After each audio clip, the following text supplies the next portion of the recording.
maybe a little bit more action around some of the bolt action rifles, because I think in this map specifically, because it's so large, you really can take advantage of those sniper rifles in the right situation.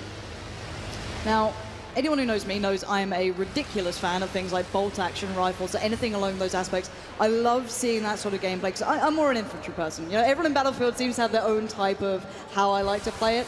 For me, I'm all about that life. And seeing already how they're kind of working in that nice little element that's just below that plane right there is so mounted, just taking the scenic route over the top. It just excites me incredibly. There's so many ways to play this game, and at the moment we're going to find out exactly how these guys approach it. Already though, GNA going to their, you know, different sides. So the Ottoman Empire finds one, and the British Empire finds the other. But it's all about those middle points. How do they approach it? How do they get themselves into it? How do they cap those flags?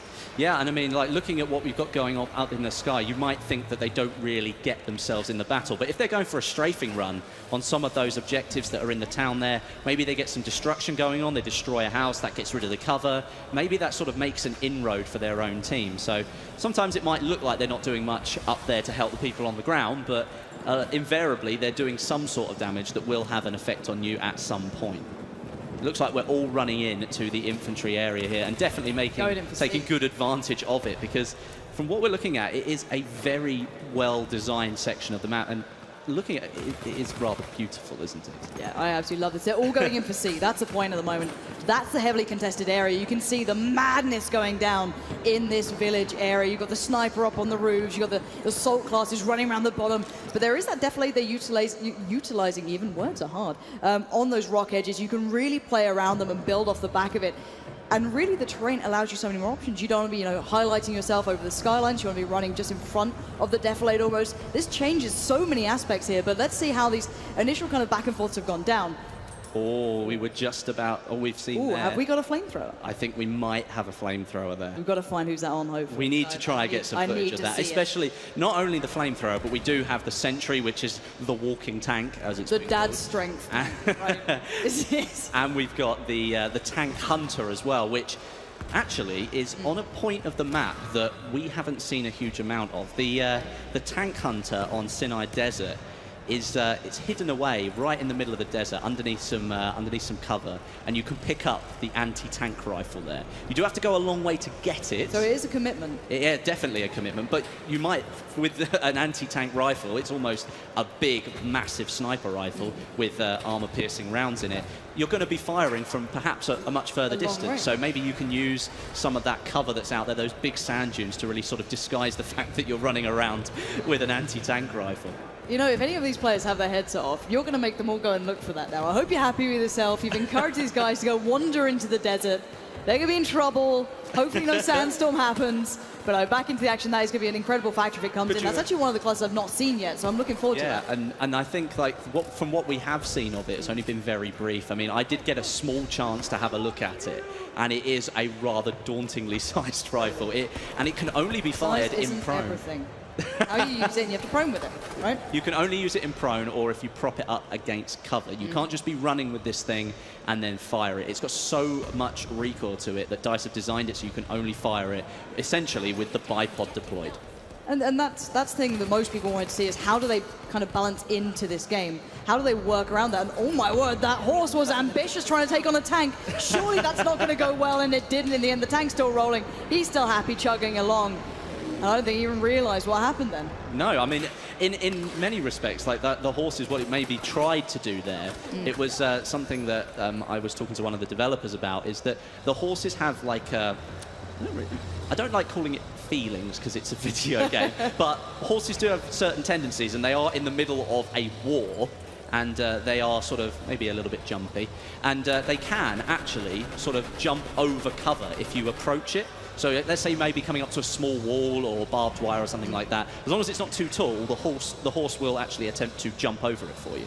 And the one thing I'll say, actually, and I'm a big fan of this, is how good it looks when they do this. And we actually can come to a moment here that we're seeing is this kind of mantling almost, but this really quite high mantling. They're pulling themselves over this, and it comes back to this again, though. The animation looks so smooth when they do this in Battlefield 1. It feels like they're actually working with the environment rather than working around it. It doesn't feel like the environment is against you. Yeah. which is maybe something that a lot of people thought some of the older titles, where you walk up to a wall that's taller than you and you think, oh, I can get over that. And you couldn't. You just run up to it and sort Stand of there walk backwards awkwardly. and forwards, and then somebody shoots you in the back because you're not paying attention. But now in Battlefield 1, you can vault right up over that, pull yourself up and over. Obviously, you do slow down, but you will get over that cover, and that creates like a new layer of gameplay. Suddenly, that solid wall in front of you is no longer the cover that you thought it was. And look at this beautiful gameplay. That's actually Anderzel coming out with this, so really nice work with that assault class. Just running around, he's got a great opportunity. Drunks gets absolutely wrecked, and I love seeing that. Nice try, Drunks. I see why you're not in Fnatic anymore. Yeah, he is the ex-professional. He's no longer a professional. That's actually quite harsh. Never mind. Hey, I'm allowed to do that, all right. You know, you got to abuse him a little bit. But actually, let's talk about Conquest as well and how this game mode works, and maybe some features that people don't really realize. You saw it then when the point was being contested that when they were on the capture point, it wasn't all red. There was a piece of blue, actually, in that sort of, I guess, you know, piece above whichever point you're capturing. What does it actually display, just for people who don't know? Well, if we might see it a little bit more in the gameplay as we move forward, but it sort of appears above the capture point on the center of your screen, and it's almost like a little dial, and it goes one way or the other. And if the dial is sort of one color than the other, obviously you're friendly, you're blue. So if the dial is more blue, that means that there are more of your players on that capture point.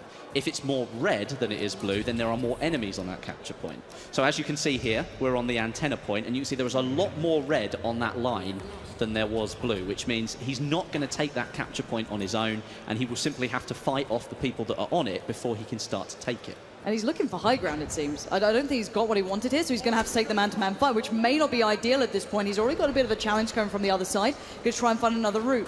This is the environment we're talking about. You're not locked into one approach. You find your own way through these maps, and he's going to take himself as best he can around this map and find a better way to approach it. Again, still not in the perfect position for this sort of weaponry. He's got that scope on top. It doesn't really work in these close range elements, and you're going to find out exactly what.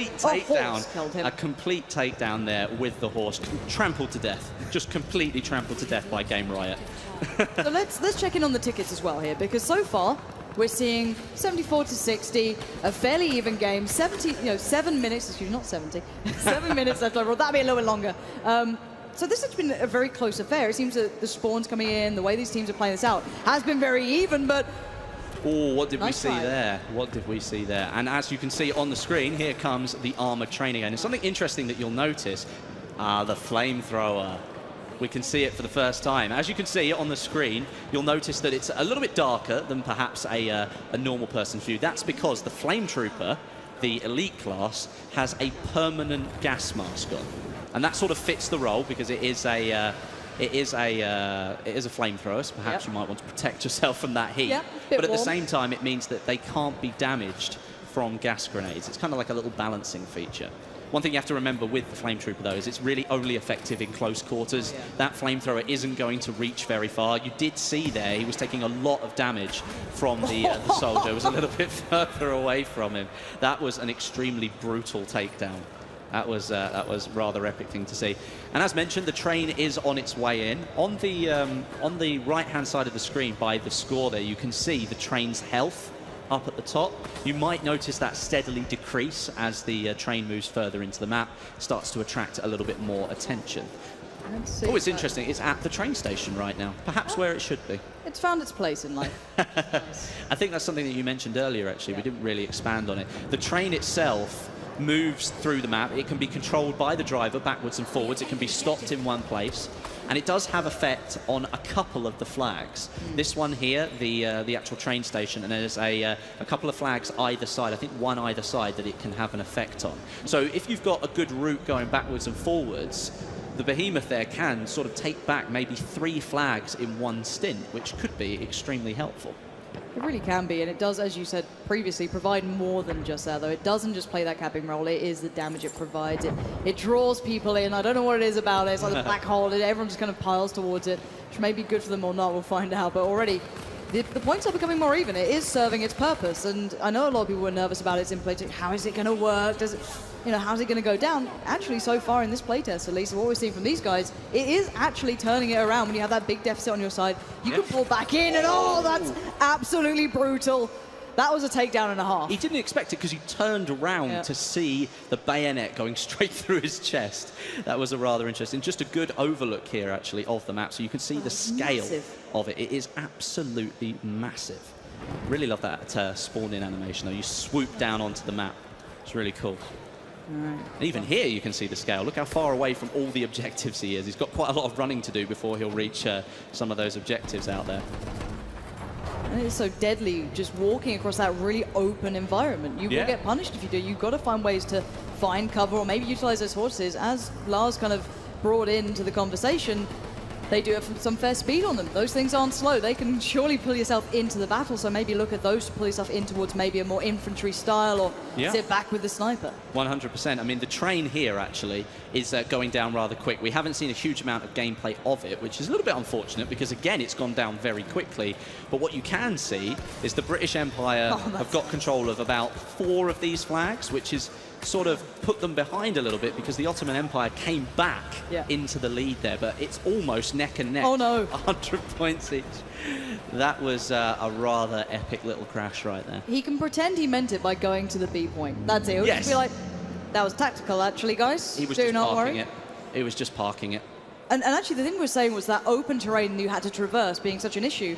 Actually, now that the train's been dealt with, you can see the plumes of smoke covering the battlefield. You can use that as cover. Yeah, suddenly that becomes like a barrier to the desert that's out there. There's like a strip of this smoke that's going along, and although it doesn't look like a good amount of cover, if there are enemies on the desert side of it, further out to the left-hand side of the screen there, they're not going to see you on the other side of that train, which is an interesting thing to think about, especially because the train station itself, you can see there, has got quite a lot of the original parts of it destroyed. So although it's not exactly the same location, what is that in the distance? Is this what I think I'm seeing?